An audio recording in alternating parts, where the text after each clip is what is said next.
ठीक है। उपसय संयोजक यौगिक और द्विक लवण देखना भी।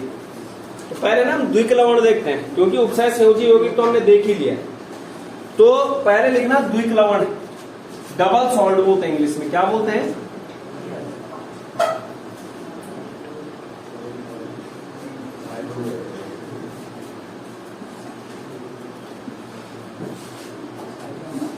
Double salt. देखो द्विक लवण और उपसय संयोजक यौगिक।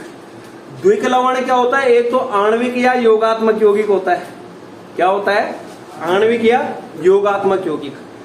जैसे जो है, जैसे डबल सॉल्ट का मतलब दो लवणों का संयोग होगा, वहां पर दो लवण होंगे। तो उन दो लवणों में खासियत देखना कि एक जो तुम्हारा आयन होगा माइनस वाला, वो कॉमन होता है। जो चेंज होते हैं, कौन सा आयन होता है? धनायन वाला। जैसे KCl MgCl2, Cl क्या आ गया? दोनों में कॉमन, और जो धनायन है उसके वो क्या आ गए? अलग अलग। तो कहने का मतलब द्विक लवण क्या है? पहले तो दो लवणों का संयोग है वो। दूसरा क्या है कि यहां पर जो है जैसे डबल सॉल्ट है, जब जो है इसको पानी में डाला जाता है, जब जो है डबल सॉल्ट को किसमें मिलाया जाएगा? पानी में, तो वो पूर्णतः आयनित हो जाता है। मतलब क्या है कि अब वो पूर्णतः अगर वहां पर अपने आयनों में टूट रहा है, वियोजित हो रहा है, आयनित हो रहा है, तो इसका मतलब क्या है कि वो जो तुम्हारा डबल सॉल्ट है वो अपनी पहचान नहीं बनाए रखेगा। वहां पर पहचान कब बनी रहती? जब वहां पर वो पूर्णतः अपने आयनों में नहीं टूटता। कहने का मतलब क्या है कि विलयन में ये जो है कौन से द्विक लवण अपनी पहचान क्या कर देते हैं? खो देते हैं। कारण क्या है? क्योंकि ये क्या हो जाएंगे? पूर्णतः उसमें क्या हो जाएंगे? घुल जाएंगे। क्या मैं उसके बाद बोल पाऊंगा कि कौन सा आयन है उसमें, मतलब कौन सा सॉल्ट है? जैसे ही वो उसके आयन पूर्णतः क्या हो गया? वो पूर्णतः टूट चुका है। जैसे मैंने उदाहरण के लिए क्या बोला? कार्नेलाइट बोलता हूं मैं। ठीक है, पहले द्विक लवण में लिख लो। लिखना वे आणविक अथवा योगात्मक यौगिक, वे आणविक या योगात्मक यौगिक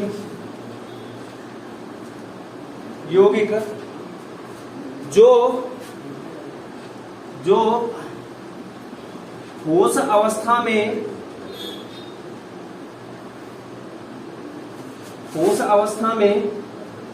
उपस्थित होते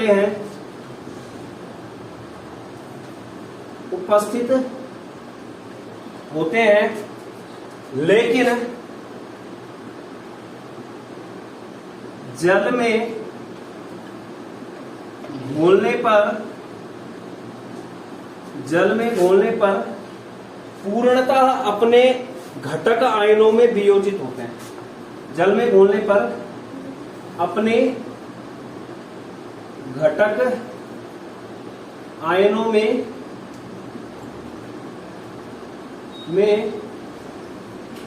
वियोजित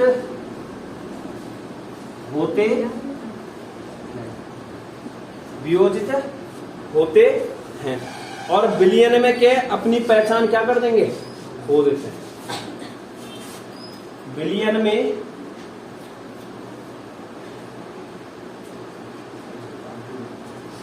अपनी पहचान खो देते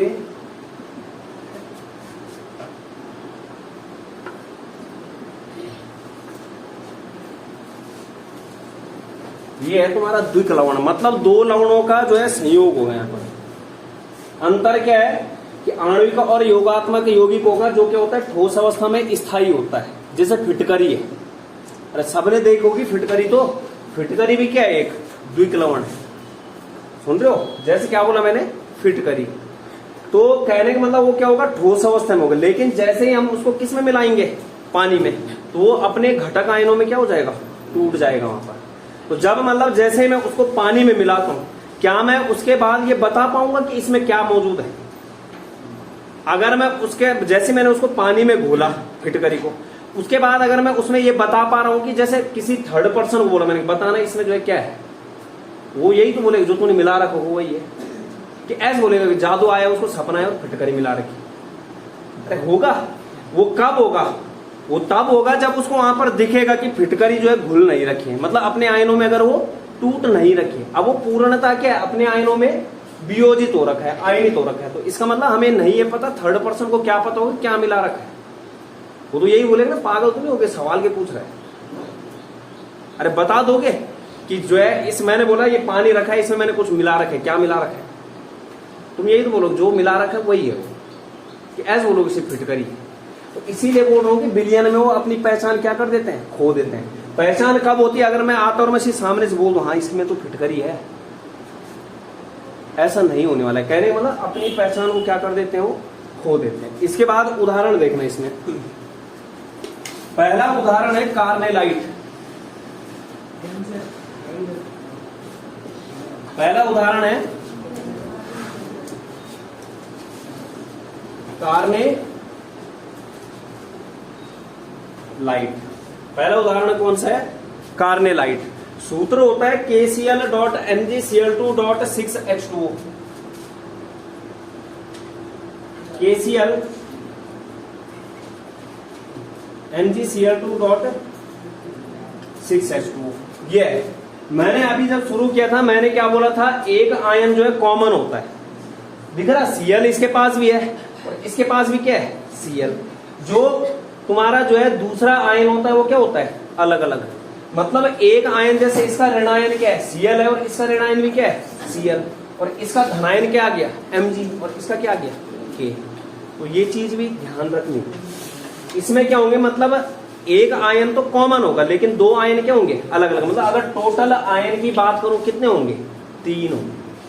टोटल आयन कितने होंगे इसके पास, 3। अगर मैं इस कार्नेलाइट को जो है किसमें मिलाता हूं, पानी में, एक्वा में। किसमें मिलाता हूं, एक्वा में।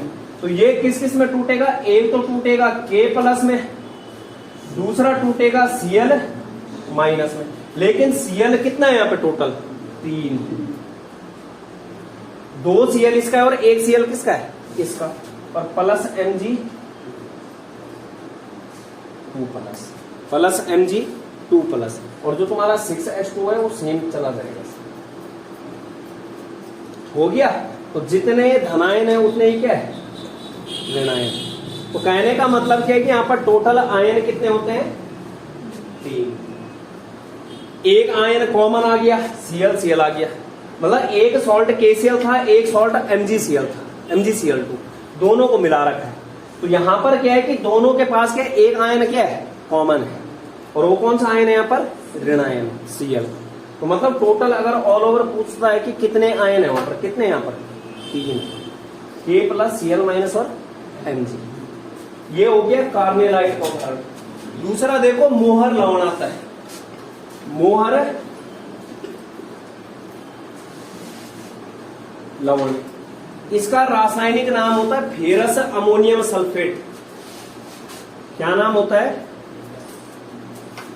फेरस अमोनियम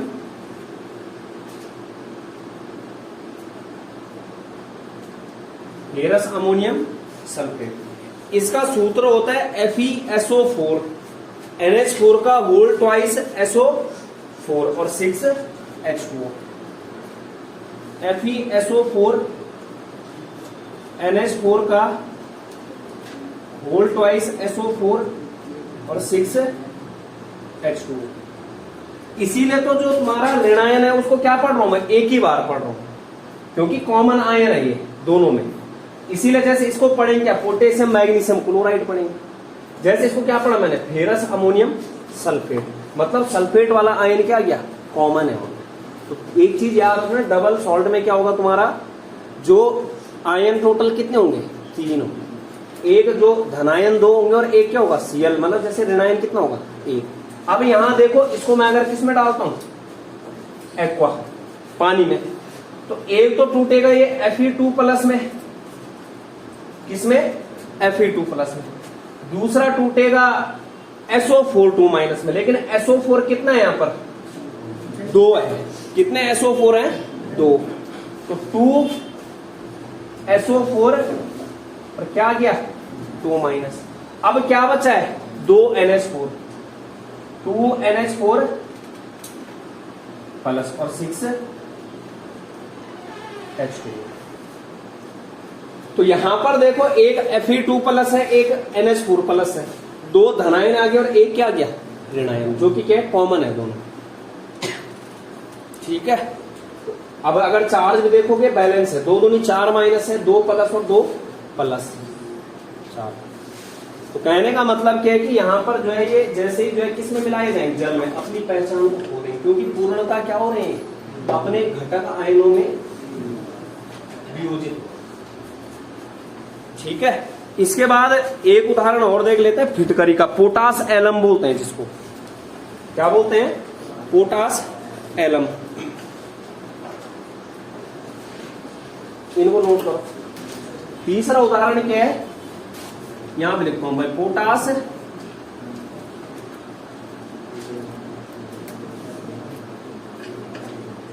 एलम, या फिर क्या बोलते हैं इसको, क्या बोलते हैं, फिटकरी। क्या बोलते हैं, फिटकरी, डबल सॉल्ट का उदाहरण फिटकरी। तो फिटकरी का सूत्र होता है K2SO4.Al2SO4 का होल थ्राइस डॉट 24H2O। क्या बोला, K2SO4 डॉट Al2SO4 का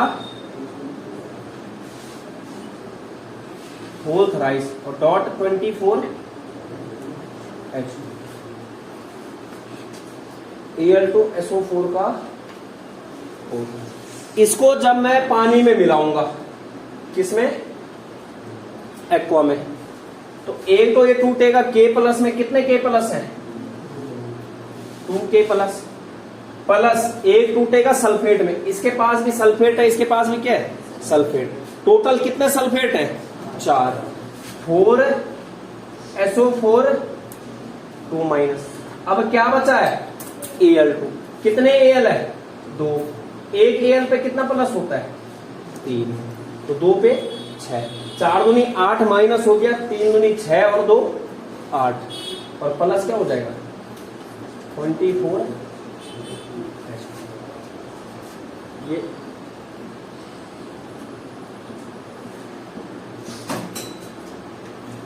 ये उदाहरण।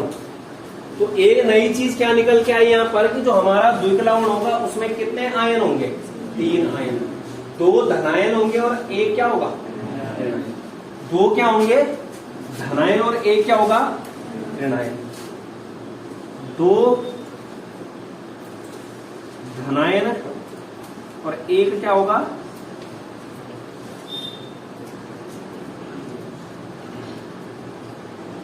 ऋणायन। इसको नोट करो। इसके बाद देखो उपसय संयोजक यौगिक।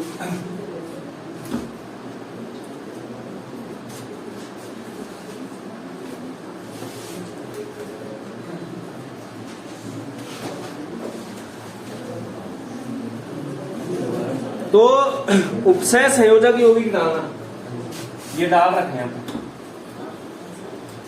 तो ये भी क्या होते हैं, आणविक या फिर योगात्मक यौगिक। आणविक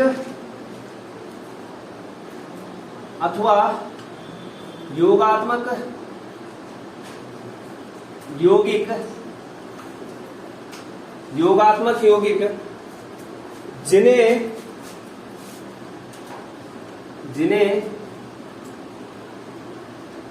जल में घोलने पर या मिलाने पर, जल में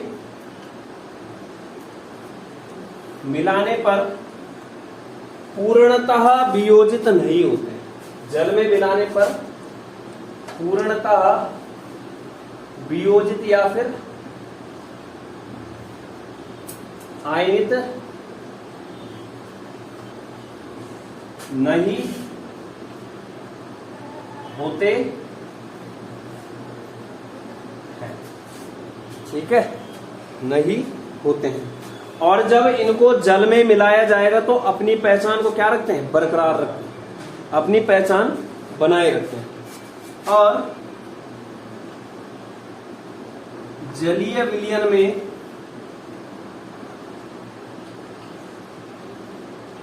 विलयन में अपनी पहचान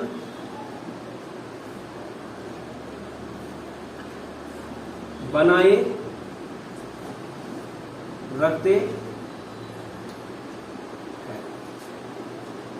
अपनी पहचान बनाए रखते हैं।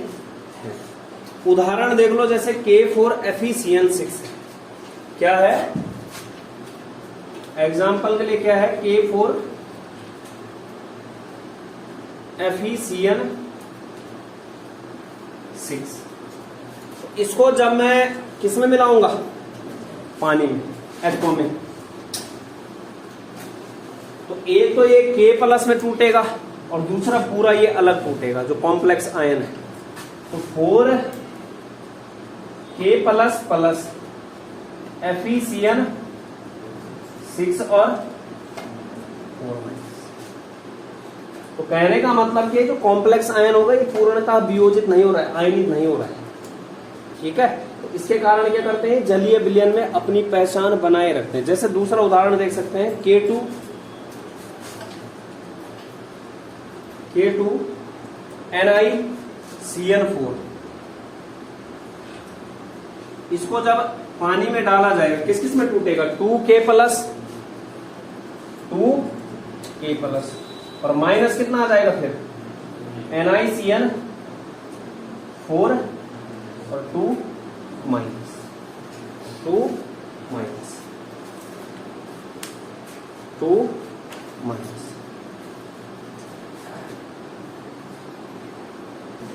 उपसय संयोजी यौगिक है ये वाला भी,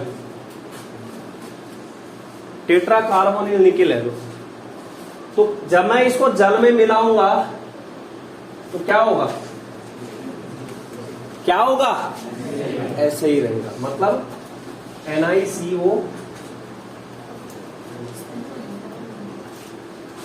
सुन रहे हो, तो स्क्वायर ब्रैकेट के अंदर का पोर्शन है वो वैसे ही रहेगा। ठीक है, तो इसके बाद अब लिखो उपसय संयोजी यौगिकों से संबंधित शब्दावलियां। हेडिंग डालो इतना लिखने के बाद।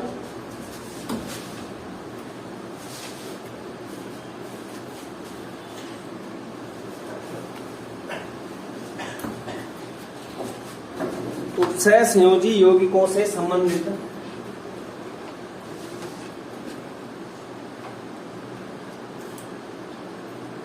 उपसय संयोजी यौगिकों से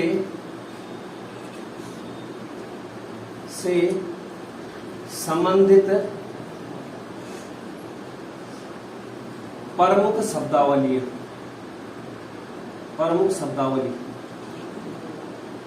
लगभग पता है सबको, प्रमुख शब्दावली। और पहला डालो केंद्रीय धातु परमाणु या आयन। पहला क्या है,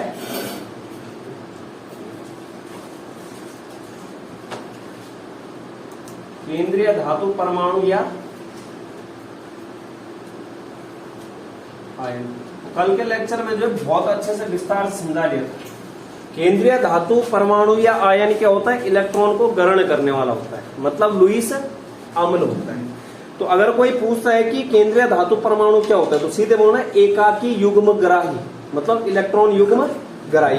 या दूसरी चीज क्या बोल सकते हो कि किसी धातु का वह परमाणु जो लिगैंड से क्या करता है, एकाकी इलेक्ट्रॉन युग्म को ग्रहण करता है। कहने मतलब लिगैंड क्या करता है, एकाकी युग्म देता है, किसको, केंद्रीय धातु परमाणु।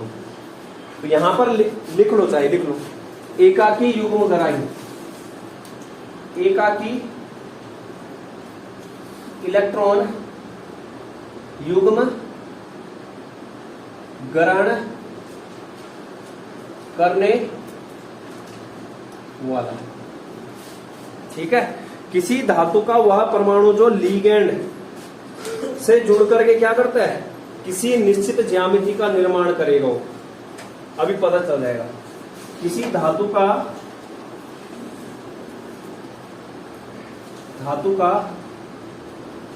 वह परमाणु जो लिगैंड से जुड़ा रहता है या जुड़ करके निश्चित ज्यामिति का निर्माण करता, निश्चित ज्यामिति का निर्माण करता है। और दूसरा चीज क्या है कि लिगैंड द्वारा दिए गए इलेक्ट्रॉन को क्या करता है, ग्रहण। लिगैंड, लिगैंड मतलब जिसे इलेक्ट्रॉन दे रहे हैं, लिगैंड द्वारा दिए गए इलेक्ट्रॉन युग्म को ग्रहण करने वाला। उदाहरण के लिए जैसे K4Fe(CN6) में, K4Fe(CN6) में कौन है केंद्रीय धातु परमाणु। मतलब सबसे आसान तरीका यह कि जहां से हमारा गुरु कोष्ठक शुरू हो रहा है वहीं पर जस्ट कौन बैठा होगा, केंद्रीय धातु परमाणु। जैसे इसमें जो है केंद्रीय धातु परमाणु कौन है, में Fe क्या है, केंद्रीय धातु परमाणु। क्या है, केंद्रीय धातु परमाणु। दूसरा है लिगैंड। क्या है, जो थोड़ा सीबीएसई वाले होते हैं वो क्या बोलते हैं, लाइगैंड बोलते हैं। ठीक है, ये क्या था, केंद्रीय धातु परमाणु। केंद्रीय धातु परमाणु। तो लिगैंड क्या है, या तो एनायन भी हो सकता है, उदासीन भी हो सकता है और धनायन भी हो सकता है। जो क्या करता है, केंद्रीय धातु परमाणु को क्या करता है, इलेक्ट्रॉन युग्म दान करता है। ये जो लिगैंड होता है ये परमाणु अथवा अणुओं का समूह हो सकता है। पहली चीज क्या बोला, लिगैंड क्या है, वह स्पीसीज। अब स्पीसीज क्या क्या हो सकती है, वो एनायन हो सकता है, मतलब ऋणायन। क्या हो सकता है, ऋणायन। धनायन भी हो सकता है और उदासीन भी हो सकता है। क्या हो सकता है, उदासीन। ये क्या होंगे, परमाणु होंगे, उदासीन परमाणु या अणु भी हो सकता है। परमाणु, परमाणुओं का समूह या अणु। ठीक है, परमाणुओं का समूह।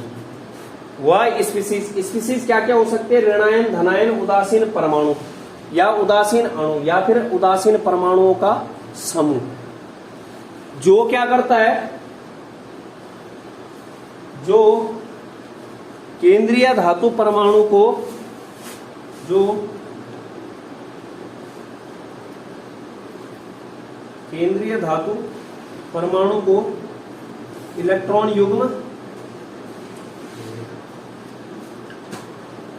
देता है, इलेक्ट्रॉन युग्म देती है। तो मतलब क्या है कि जो केंद्रीय धातु परमाणु होगा उसको इलेक्ट्रॉन कौन देगा, सेंट्रल मेटल एटम को इलेक्ट्रॉन दिए जाएंगे, किसके द्वारा, लिगैंड के द्वारा। किसके द्वारा, लिगैंड। अब जो इलेक्ट्रॉन दाता होता है वो क्या होता है, लुईस क्षार। क्या बोला, जो लिगैंड है उसको क्या बोलेंगे हम, लुईस क्षार। लिगैंड को क्या बोला जाता है, लुईस क्षार।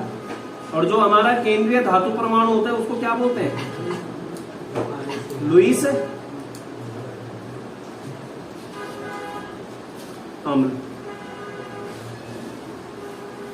क्या बोलते हैं, लुईस अम्ल। इसको नोट करो। इसके बाद लिखो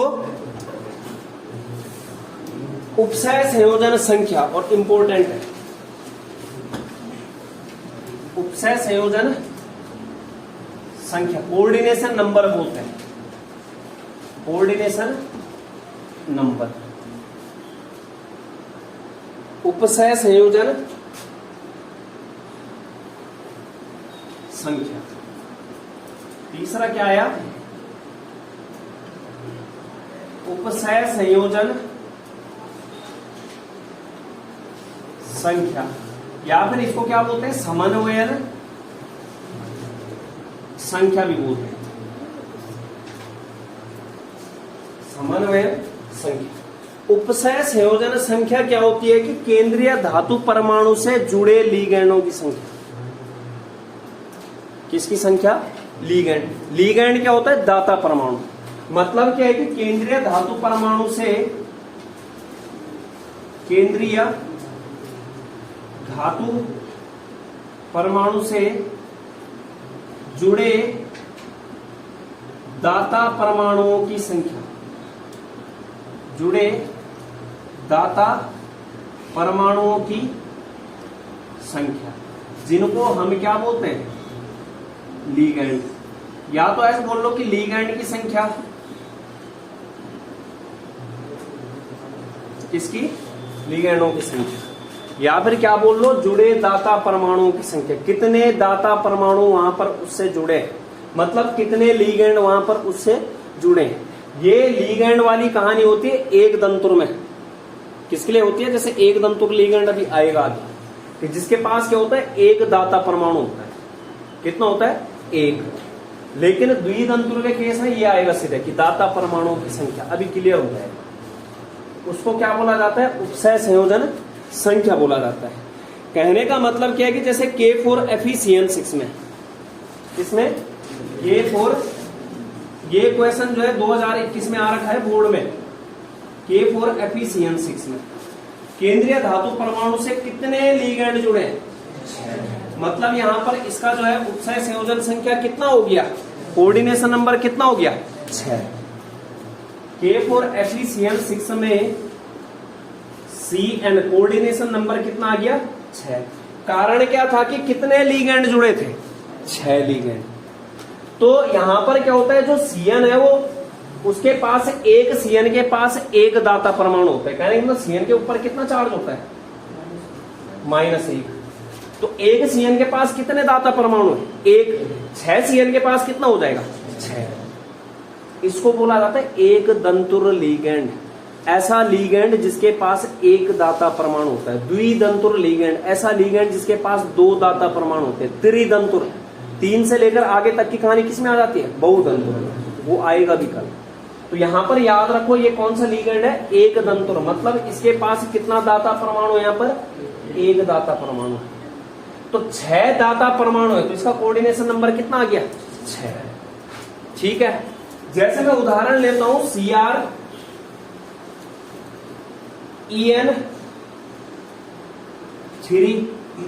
CrEN3, और यहां पर ले लेता हूं मैं Cl3। अब इसमें EN क्या है? यहां पर एथिलीन डाइएमीन है। अभी के लिए लिख लेना थोड़ा। EN क्या है यहां पर? Ethylene diamine. ठीक है, एथिलीन डाइएमीन ये है। जब लिगैंड का वर्गीकरण आएगा तो वहां पर सारी चीजें आनी है। ये जो एथिलीन डाइएमीन होता है ये द्विदंतुर लिगैंड होता है। कैसा होता है? द्विदंतुर। मतलब इसके पास कितने दाता परमाणु होते हैं? 2 दाता परमाणु। अब खुद बताओ, अगर मैं परिभाषा लिगैंड की संख्या के आधार पर दूंगा, किसकी? उपसय संयोजन संख्या की, तो मैंने क्या बोला कि केंद्रीय धातु परमाणु से जुड़े लिगैंड की संख्या। कितने लिगैंड जुड़े? 3। तो इसके बेस पे, लिगैंड की संख्या के बेस पे कितना आ जाएगा इसका CN नंबर? 3। लेकिन मैंने क्या बोला कि यहां पर उपसय संयोजन संख्या से मतलब क्या होता है कि केंद्रीय धातु परमाणु से कितने दाता परमाणु जुड़े हैं। कितने दाता परमाणु जुड़े हैं? 3 लिगैंड है। ये जो EN है ये कैसा लिगैंड है? द्विदंतुर लिगैंड। मतलब कि इसके पास कितने दाता परमाणु है? 2 दाता परमाणु। और वो 2 दाता परमाणु अगर एक EN के पास है तो 3 के पास कितना हो जाएगा? 6। मतलब इसका भी कोऑर्डिनेशन नंबर कितना है? 6। इसीलिए मैंने जो है पहले ऊपर क्या लिखा था? दाता परमाणु की संख्या। जब लिगैंड एक दंतुर होगा तो वहां पर जितने दाता परमाणु होंगे उतने ही क्या होंगे? लिगैंड। क्या बोला? जब क्या होगा? जब लिगैंड कौन से प्रकार का होगा? लीगैंड एक तंतुर हो तो दाता परमाणु बराबर होते हैं किसके? लीगैंड की संख्या के। लेकिन अगर द्वितंतुर लीगैंड है तो तब ये कहानी नहीं होगी, क्योंकि यहां पर लीगैंड कितने हैं? लीगैंड तो 3 है, ईएन कितने हैं? 3 है, लेकिन एक ईएन के पास कितने दाता परमाणु होते हैं? 2 दाता परमाणु। इसलिए मैंने यहां पर जो परिभाषा बताई है, केंद्रीय धातु परमाणु से जुड़े दाता परमाणुओं की संख्या। तो यहां पर इसका कोऑर्डिनेशन नंबर कितना आ जाएगा? 6 आ जाएगा। वो पता चल जाएगा जैसे जैसे आगे अभी लीगैंड का वर्गीकरण आएगा। में सीएन नंबर कितना आ गया? 6। मतलब केंद्रीय धातु परमाणु से कितने दाता परमाणु जुड़े, केंद्रीय धातु परमाणु को कितने इलेक्ट्रॉन पेयर मिल रहे हैं। तो एक ईएन से 2 मिल रहे हैं, तो 3 से कितने मिल जाएंगे? 6। ये होता है कोऑर्डिनेशन नंबर। जब एक तंतुर लीगैंड होगा तो वहां पर जो दाता परमाणु होंगे वो बराबर आएंगे किसके? लीगैंड की संख्या। और जो यहाँ पर परिभाषा दी जाती है वो एक तंतुर लीगैंड को मद्देनजर रख के दी जाती है कि हटाओ सीधे केंद्रीय धातु परमाणु से जुड़े लीगैंड की संख्या। सुन रहे हो? तो ये चीज ध्यान में रखनी, करो इसको नोट। इसके बाद देखो, जैसे एक 4 वाला देख लेते हैं हम। उदाहरण के लिए जैसे मेरे पास क्या है, CuNH3 का 4 और SO4 है।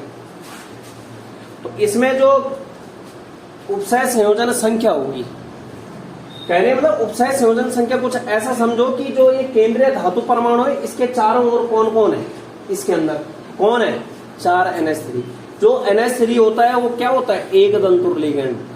अरे कल स्ट्रक्चर बनाया था NH3 के, किसके पास एकाकी युग्म थे? नाइट्रोजन। तो एक NH3 के पास कितना युग्म है? 1। 4 के पास कितना होगा? 4। मतलब दाता परमाणु कितने यहाँ पर? 4। तो इसमें कोऑर्डिनेशन नंबर कितना आएगा? 4। इसके बाद देखो जो उपसय संयोजन संख्या है, वो उपसय संयोजन संख्या क्या करती है? संकर यौगिक की ज्यामिति का निर्धारण करती है। क्या बोला मैंने? जो उपसय संयोजन संख्या होती है वो किस चीज के बारे में हमें बताती है? उपसय संयोजी यौगिक की ज्यामिति के बारे में।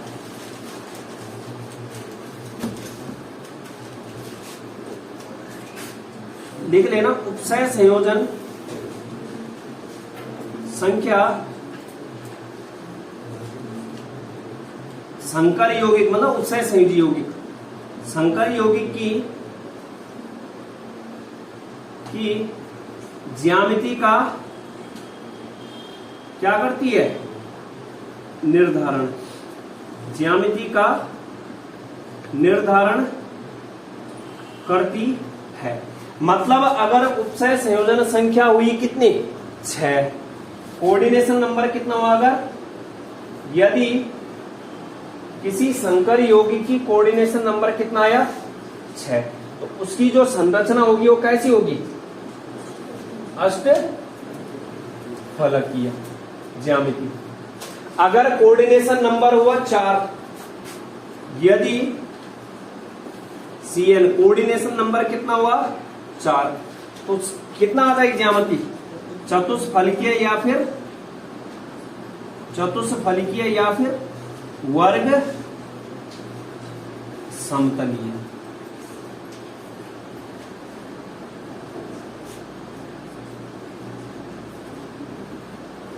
वर्ग समतलीय।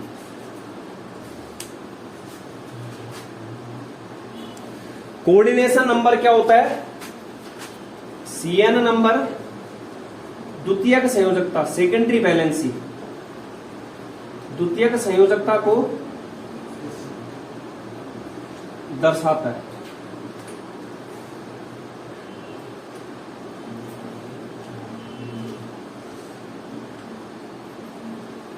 द्वितीयक संयोजकता को दर्शाता है।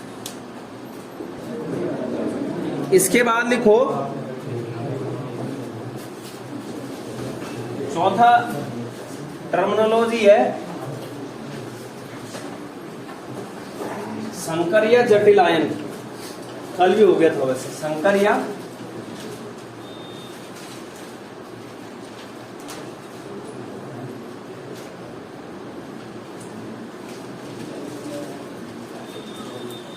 तो संकर या जटिल आयन जो है किस किस को मिलाकर के बनता है? केंद्रीय धातु परमाणु और लिगैंड। केंद्रीय धातु परमाणु से जुड़े लिगैंड, केंद्रीय धातु परमाणु से जुड़े लिगैंड दोनों का संयोग, दोनों का संयोग क्या होगा? जटिल आयन या फिर संकर आयन। मतलब ये है सेंट्रल मेटल एटम, मतलब केंद्रीय धातु परमाणु। इसको कौन इलेक्ट्रॉन दे रहा है? लिगैंड। इन दोनों का जो संयोग हो रहा है उसको क्या बोल रहे हैं? संकर आयन। क्या बोल रहे हैं? संकर आयन। या फिर जैसे उदाहरण के लिए K4Fe(CN6) में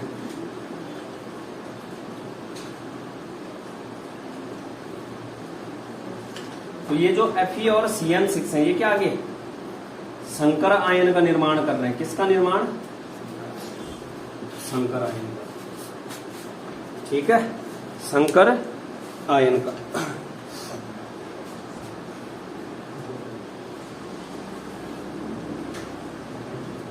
हो गया।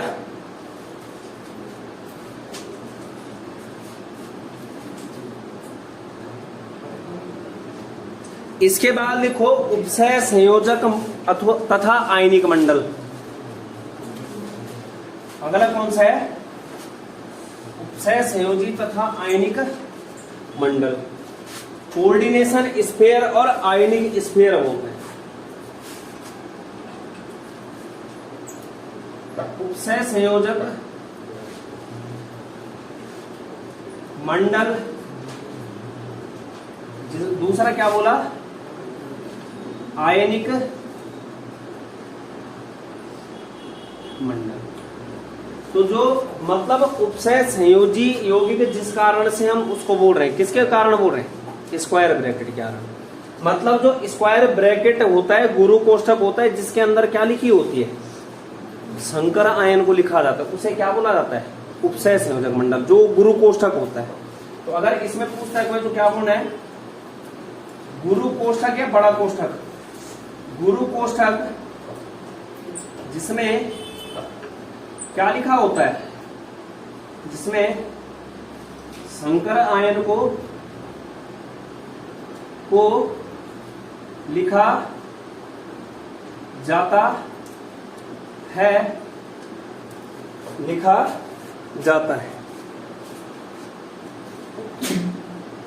ठीक है, मतलब क्या है कि कोऑर्डिनेशन स्फीयर ना, वो जो स्क्वायर ब्रैकेट वाला हिस्सा है ये है।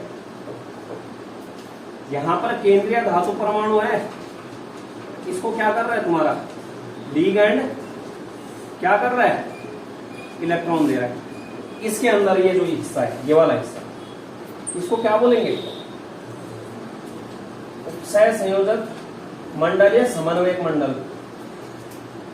मतलब क्षेत्र, मंडल का मतलब किस चीज से? यहाँ पर एरिया से मतलब। तो क्या बोला? गुरु कोष्ठक जिसमें क्या लिखा जाता है? संकर आयन को। ये दोनों मिलाकर किसका निर्माण करते हैं? संकर आयन का। किसके अंदर लिख रहे हैं उसको? गुरु कोष्ठक के अंदर। और जो ये गुरु कोष्ठक के अंदर लिखा जाता है, ये जल में जो है आयनित नहीं होता है। जल में आयनित हो रहा था ये? नहीं। ये जो तुम्हारा संकर आयन है या संकर जटिल आयन है, ये क्या है? जल में आयनित नहीं। इसके बाद क्या है कि जो तुम्हारा आयनिक मंडल है, क्या है? आयनिक मंडल। तो आयनिक मंडल क्या बोलते हैं? जो आयनित होता है। मतलब क्या है कि गुरु कोष्ठक के जो बाहर की चीजें होती है। क्या बोला? गुरु कोष्ठक के या बड़े कोष्ठक के बाहर लिखी स्पीसीज। बड़े कोष्ठक के बाहर स्थित वह स्पीसीज जो जल में क्या होती है? आयनित होती है। आयनित होती है।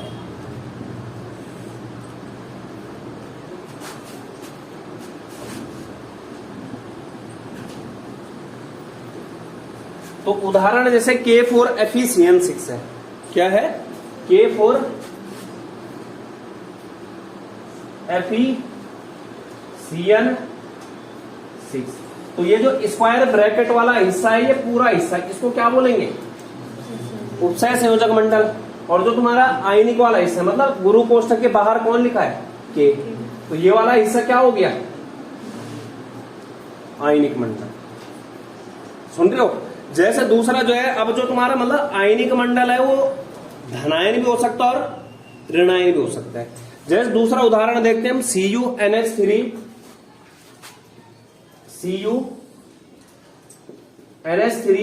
का 4 और SO4।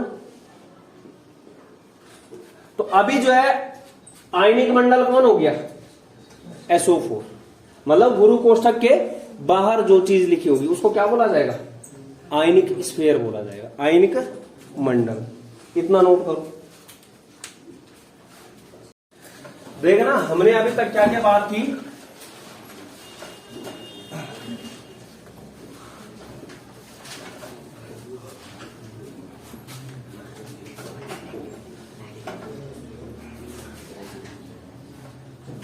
जो स्क्वायर ब्रैकेट वाला हिस्सा है उसको क्या बोलेंगे? उपसय संयोजक मंडल। मतलब जो ये वाला हिस्सा है इसको क्या बोल रहे हैं?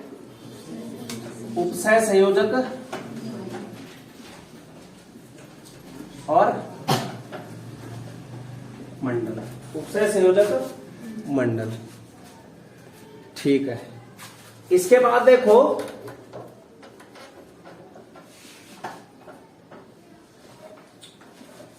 उपसय संयोजक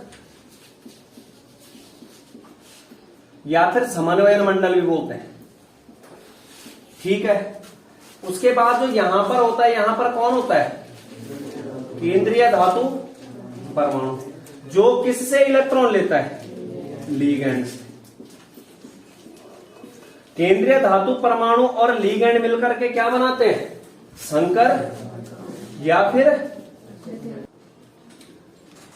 तो इस तरीके से ये पूरा एक ही उसमें दिखा दिया है, जो जो चीजें हमने अभी देखी है। इसके बाद इसमें अभी जो है ऑक्सीकरण संख्या बचता है संकर आयन की आवेश संख्या, जो यहां पर आवेश आता है यहां पे। अरे यहां पर जो बैठा होगा ना इसके उसमें, ये क्या बोलेंगे इसको? संकर आयन पर, संकर आयन की आवेश क्या संख्या, संकर आयन की आवेश संख्या। और दूसरा जो Fe के ऊपर चार्ज आएगा यहाँ पे, इस Fe के ऊपर मतलब सॉरी केंद्रीय धातु परमाणु के ऊपर, तो वो क्या होगा? ऑक्सीकरण संख्या, केंद्रीय धातु परमाणु की ऑक्सीकरण संख्या। तो इस तरीके से यहां पर जो है आज हमने केंद्रीय धातु परमाणु, लीगैंड के बाद उपसय संयोजन संख्या, उपसय संयोजन संख्या के बाद जटिल या संकर आयन, और उसके बाद उपसय संयोजक मंडल और आयनिक मंडल।